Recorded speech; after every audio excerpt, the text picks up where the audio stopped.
Yeah, bulking is easy when you eat like a fat fuck. Congrats, you just ruined the whole point of going to the gym and becoming healthier.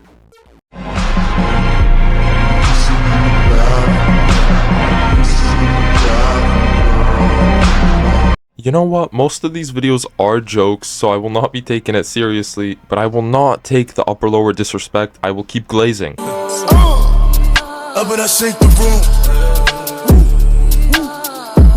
Holy shit, I love getting these videos.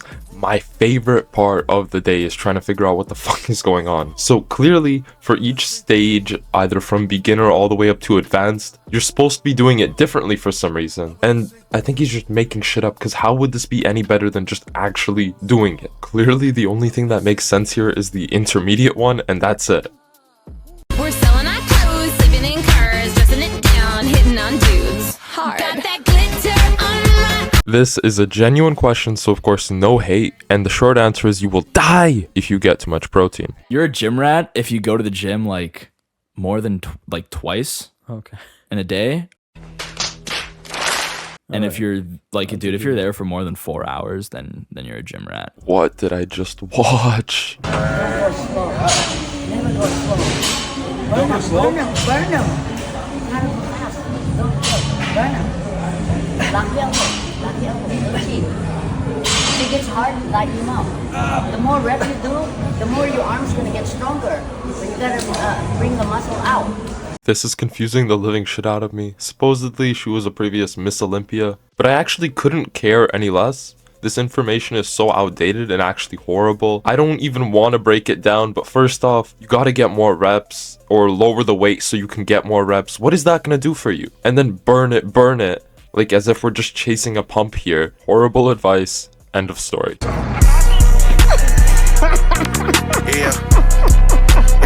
Probably because we do more than 20 pounds.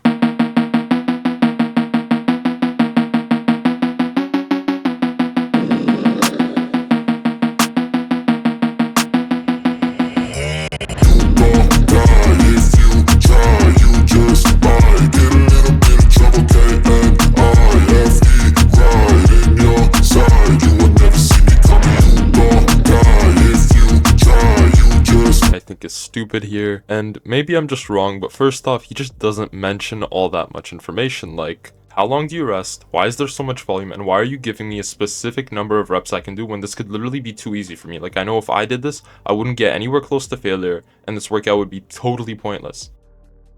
Going to the gym is actually a bad idea, and this is because it's time consuming and it gives you a false sense of achievement. You get in your car, you get stuck in traffic, you get to the gym, you train for an hour, you get stuck in traffic going home, and then you have a shower. You feel like you've achieved something when in reality you've done very little. I like to train first thing in the morning, get it out of the way, and then get on to making money. At the moment I either do running or get my personal trainer to come around, do some pad work, do some weights. I'm going to be building a state-of-the-art gym in my garage, so that way I can get it all done from home first thing. I'd recommend you do the same.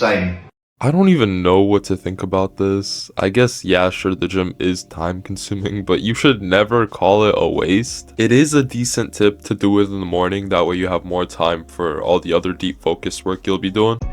Now, this is a phenomenal question because the answer is yes, you can lose weight and lose fat without a calorie deficit, and here's how. All right, let's hear him out. You can, instead of restricting calories, you can start expending more energy. So you could be doing increased cardio. So let's say you're doing, 20 minutes of cardio right now, 4 times a week. You can start increasing that to let's say 30 minutes, 5 times a week. And that's going to help expend more energy. You could also go from, let's say, walking 6K steps a day to walking 10K plus steps a day. That's also going to help you be expending more energy, because your body is still going to be in a deficient state because you're expending more than you're taking in. And putting yourself in that calorie deficit will only make it easier for you to lose fat, but it is not required, but it will make the process a lot faster and also make it a lot easier for you to keep losing that body fat. Hope this helps, guys, and make sure to follow for more tips. Yeah, so burning more calories than you're eating is just going to put you into a calorie deficit. I feel like he's just answering the wrong question. The question was, can you lose fat without calorie deficit? The answer is no, you have to be in a calorie deficit. This is a different way to create a calorie deficit, and that's a very good point. This guy seems very knowledgeable, so I'm just going to assume I'm just missing something here, but great info. Here's the reason why drop sets are a good tool to implement in the gym. You probably heard the saying that you need to shock your muscles. Drop sets are where you go to failure or near failure, but instead of resting at the end, you drop the weight and rep out until failure or the max reps that you want to get to. An example is here, I'm doing lateral raises. I've got 12 kg dumbbells, but I'm going to drop it down to 10 kg, no rest, and rep these out until failure. Drop sets have been proven to increase muscle hypertrophy, and they take less time to activate muscle fibers than a normal conventional set. And lastly, if you want to put on muscle but stay shredded, this is another way I define my muscles as well as putting on size. Holy fuck. Define my muscles and keep them shredded. We could talk about the rest of the video, but that last sentence is absolutely crazy. A drop set is literally just a second set with no rest. It's inefficient and it's just not that great. If you're short on time, yeah, you can use them, but they're not a good way to build muscle. The growth to fatigue ratio is just absolute ass. 3 months ago, when I used to do 10 drop sets on leg extension, thinking that would grow my legs better, no, but it did feel really good.